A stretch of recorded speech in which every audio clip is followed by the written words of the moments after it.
वंदे मातरम मित्रों, मैं किशोर पारिक किशोर जयपुर काव्य साधक स्टूडियो से। और आज विशेष रूप से मैं अपने मन के उद्गार व्यक्त करना चाहता हूं।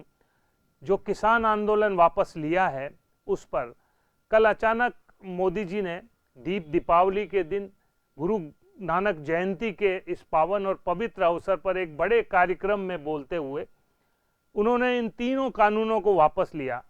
पूरा देश चौंक पड़ा मोदी जी के इस निर्णय पर, और हमें भी एक सदमा सा लगा, क्योंकि एक ऐसा दृढ़ निश्चयी व्यक्ति कैसे बैक टू पवेलियन हो गया, किस तरह से उसने अपने कदम वापस खींचे। और उसी प्रतिक्रिया में हमने भी कुछ प्रतिक्रिया अपने कविताओं के माध्यम से दे डाली, लेकिन उसके बाद फिर चिंतन किया तो थोड़े से हमारे भी व्यूज बदले। मैं आपके बीच में रखना चाहता हूं कि हाईजैक सा खेल हो गया दिल्ली में, हाईजैक सा खेल हो गया दिल्ली में, निर्णय क्यों बेमेल हो गया दिल्ली में। ऐसी भी क्या मजबूरी थी मोदी जी, दृढ़ निश्चय भी फेल हो गया दिल्ली में, दृढ़ निश्चय भी फेल हो गया दिल्ली में। तो कानूनों को खारिज करके दिल्ली में, कानूनों को खारिज करके दिल्ली में, मोदी तुमने आंसू भर के दिल्ली में लिया फैसला। हमको तो ये लगता है वोट बैंक से शायद डर के दिल्ली में, वोट बैंक से शायद डर के दिल्ली में। और उसके बावजूद हमारे ये मिस्टर टिकैत जो है अभी भी अड़े हुए हैं कि अभी हम वापस अपने घरों को नहीं लौटेंगे।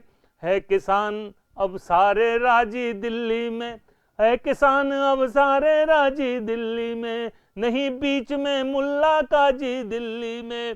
प्रकट कर रहा है टिकैत अब भी देखो, जमकर क्यों अपनी नाराजी दिल्ली में, जमकर, क्योंकि मुझे लगता है इनका हेतु ये कानून नहीं था, इनको सियासत करनी थी, इनके कुछ और ही उद्देश्य थे।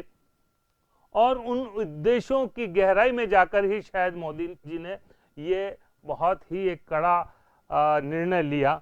फिर चार पंक्तियां आपके बीच में रखना चाहता हूं कि जाने जाने किसकी जीत है, जाने किसकी हार, जाने किसकी जीत है, जाने किसकी हार। थे अच्छे कानून पर गई सियासत मार, और गई सियासत मार न सुधरेगा अब ढांचा, गई सियासत मार न सुधरेगा अब ढांचा। अब मंडी में मौज मनाए टिकैत चाचा, और लोग पड़ेंगे टूट बीच का हिस्सा खाने, लोग पड़ेंगे टूट बीच का हिस्सा खाने। कब हो कृष को धार राम ही अब तो जाने, कब हो कृष को धार राम ही अब तो जाने।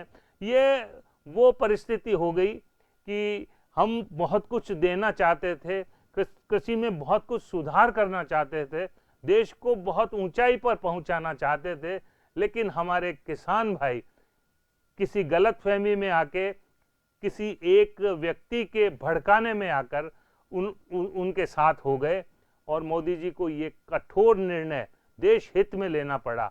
इधर हमारे विपक्षी बहुत आह्लादित हो रहे हैं, कोई कह रहा है अहंकार हार गया, कोई कह रहा है कि लोकतंत्र जीत गया, कोई कह रहा है कि सरकार की हार है, तो कोई कह रहा है कि आंदोलन की जीत है, तो कोई कह रहा है कि किसान जीत गए। पर सच्चाई यह है दोस्तों कि कृषि सुधार हार गया, कृषि सुधार हार गया।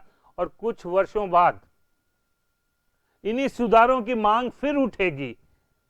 अगर चुनाव की ये फिक्र होती, जैसे मैंने भी कहा, अगर चुनाव की ये फिक्र होती तो मोदी जी पहले ही इन कानूनों को भाई वापस ले लेते।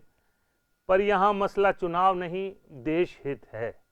और मैं समझता हूं कि इन कानूनों की आड़ में इन उपद्रवी तत्वों ने, इन गुंडों ने, विदेशी ताकतों ने, और उनके घरेलू दबाव जिस तरह देश तोड़ने की साजिशें रच रहे थे, लोगों को भड़का रहे थे, उसे रोकना था। कृषि कानूनों को रद्द करना असल में सुधारों के चेहरे पर तमाचा है। इससे किसान नहीं बल्कि बिचौलिए जीत गए, और एक तरह से तो नरेंद्र मोदी हार गए।